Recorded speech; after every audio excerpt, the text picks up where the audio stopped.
ترمذی شریف کی حدیث پاک ہے، حضرت ابن عباس رضی اللہ تعالی عنہما ارشاد فرماتے ہیں کہ ایک مرتبہ حضور پاک صلی اللہ تعالی علیہ وسلم اپنے کاشان اقدس سے نکلے، کیا دیکھتے ہیں کہ صحابہ کرام کا ایک گروپ بیٹھا ہوا ہے، آپس میں باتیں کر رہے ہیں۔ ان میں سے بعض کہہ رہا ہے کہ اللہ رب العزت نے حضرت ابراہیم علیہ السلام کو خلیل اللہ بنایا، دوسرا کہہ رہا ہے اللہ رب العزت نے حضرت موسیٰ کو نبی اللہ بنایا، تیسرا کہہ رہا ہے کہ اللہ رب العزت نے حضرت عیسیٰ کو روح اللہ اور کلمۃ اللہ بنایا،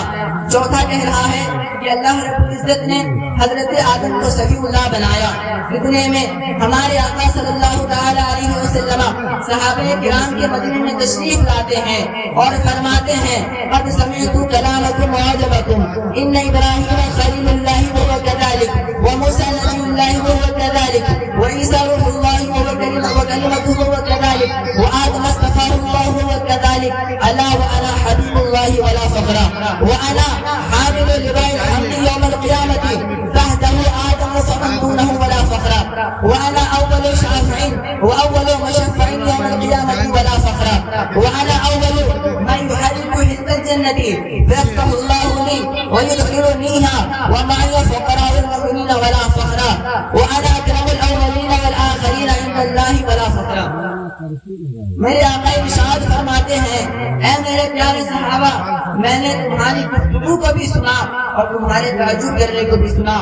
ابھی تم کہہ رہے تھے کہ ابراہیم خلیل اللہ ہے، تو سنو بے شک وہ ایسے ہی ہیں۔ تم نے کہا موسیٰ نبی اللہ ہے، یقیناً وہ ایسے ہی ہیں۔ تم نے کہا عیسیٰ روح اللہ اور کلمۃ اللہ ہے، اس میں کوئی شک نہیں کہ وہ ایسے ہی ہیں۔ تم نے کہا کہ آدم صفی اللہ ہے، ہاں ہاں بے شک آدم صفی اللہ ہے، لیکن سنو اللہ وانا حبیب اللہ ولا فخر، لیکن میں اللہ کا حبیب ہوں، مجھے کوئی فخر نہیں ہے۔ اور قیامت کے دن میرے ہاتھوں میں ایک جھنڈی ہوگی جس کے تحت حضرت آدم علیہ نبینا علیہ الصلوۃ والسلام سے لے کر آخری انسان تک سب کے سب جمع ہوں گے، لیکن مجھے کوئی فخر نہیں ہے۔ اور سنو قیامت کے دن سب سے پہلے میں ہی شفاعت کروں گا اور سب سے پہلے میری شفاعت قبول کی جائے گی، لیکن مجھے کوئی فخر نہیں ہے۔ اور قیامت کے دن سب سے پہلے میں ہی جنت کی کنڈی کو کھٹکھٹاؤں گا، پھر اللہ رب العزت جنت کے دروازے کو کھول کر سب سے پہلے مجھے داخل جنت فرمائے گا اور میرے ساتھ ساتھ غریب مسلمانوں کو جنت میں داخل فرمائے گا، لیکن مجھے کوئی فخر نہیں ہے۔ حاصل کلام یہ کہ انا اول الاولین انا اکرم الاولین والآخرین یوم عند اللہ ولا فخر، اللہ کے نزدیک میں تمام اولین تمام آخرین میں سب سے زیادہ مرتبے والا ہوگا، سب سے زیادہ رتبے والا ہوگا، لیکن مجھے کوئی فخر نہیں ہے۔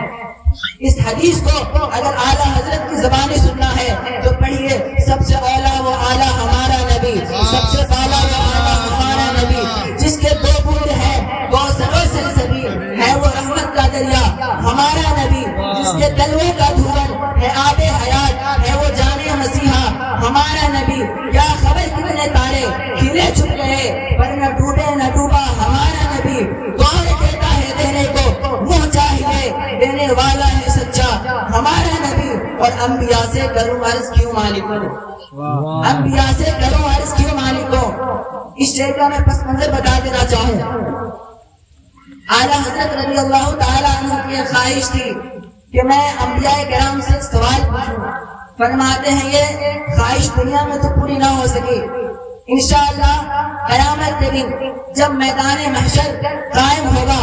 اولین و آخرین جمع ہوں گے، انبیاء کرام علیہ الصلوۃ والسلام بھی موجود ہوں گے، میں انبیاء کرام کی بارگاہ میں ایک سوال رکھوں گا کہ اے انبیاء کی جماعت، آپ سے میں ایک سوال کرنا چاہتا ہوں، آپ سے میں ایک سوال عرض کرنا چاہتا ہوں۔ اعلیٰ حضرت اسی منظر کو اس شعر میں ڈھالتے ہیں کہ انبیاء سے کرو عرض کیوں مالکو،